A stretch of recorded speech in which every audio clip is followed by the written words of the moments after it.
This is a little grunge, this poem. Think Vancouver, mid-90s. It was raining. It's called Gargoyle Weather. I can drink from a candle's supple flame, singeing my gray hair black, walking amid these Vancouver's furious rainy drop spots. I can remember to remember myself as easily, quickly as I do my dead friends and unrequited lovers.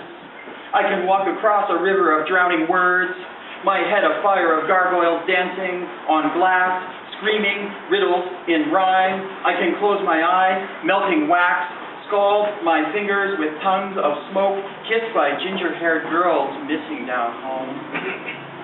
I can breathe in this flooded sky deeply, slowly, hold myself clinging to white-green limestone as I swim, rippling in my fear.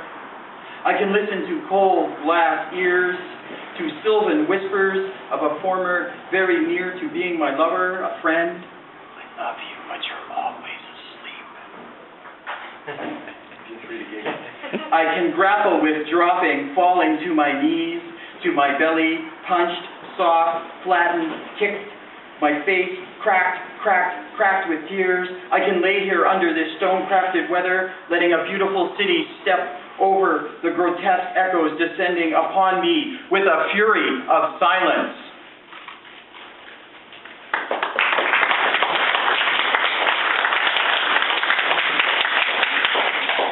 Move forward a few more years. This is for my sister who left us too early and has been gone far too long. Am I unable, my sister? Am I unable, my sister, to make tears, write poems, or touch anything as naked as your death, my sister? My sleep is within dreams wherein I am a cactus, grown over with 1,000 spines, razor-sharp nipples bleeding water into sand, naked, cold, and loverless under open skies of your breath, my sister.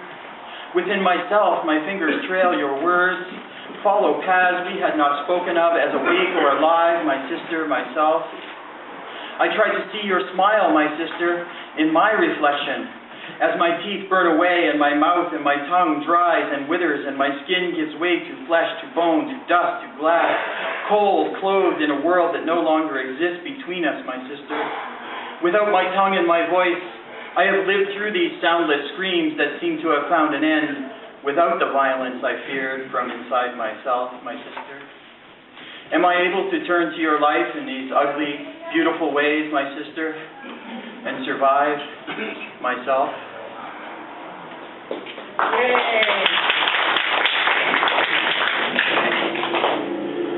Some of you may be old enough to remember a place in Vancouver called the Dufferin Hotel. Yeah. There we go. I am. This was written there in a dark corner somewhere. It's called A Different Piece of Dancing. You are stripping for the first time in the back room of the smoky Dufferin Hotel.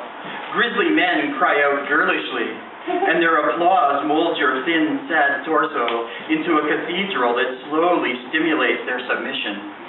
Grind your nervous pelvis toward this audience, lost passionately in your undulate, bruised fear of working a room full of handsome men and fading boys, open to slinky, casual pleasure. Floss the rising beat as your wedding ring stays carefully hidden in your fist. You glance narrowly at every pair of eyes, pull, grasp at your glitter-soaked G-string as you toss it gently into the lap of a grim-faced old man who is suddenly very awake and trying to buy you a rum and some Coke.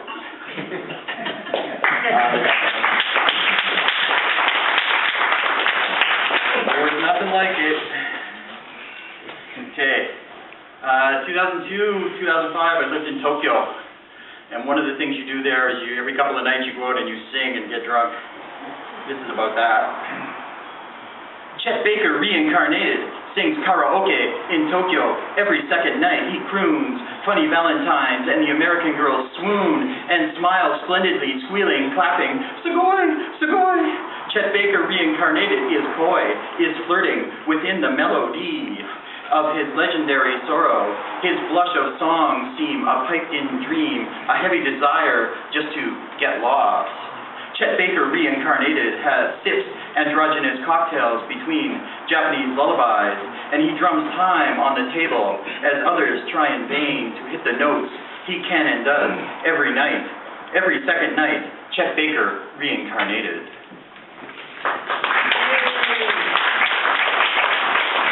Just a couple more from me. Well, I was in Japan. I had one relationship, and it's summed up by Japanese astrology. It's called horse and rat, or Shinosuke. The rat scurries almost silent in pillows of smoke. Over and over again, my dreary palomino throat, grassy lamentations of nay. He swivels, rotates in slow swoops. Jets of red midnight eyes dart inside, a startled taste of sharp teeth and scent lately swimming in the black rat silk of his eyes. A horse, I frolic in his nervousness.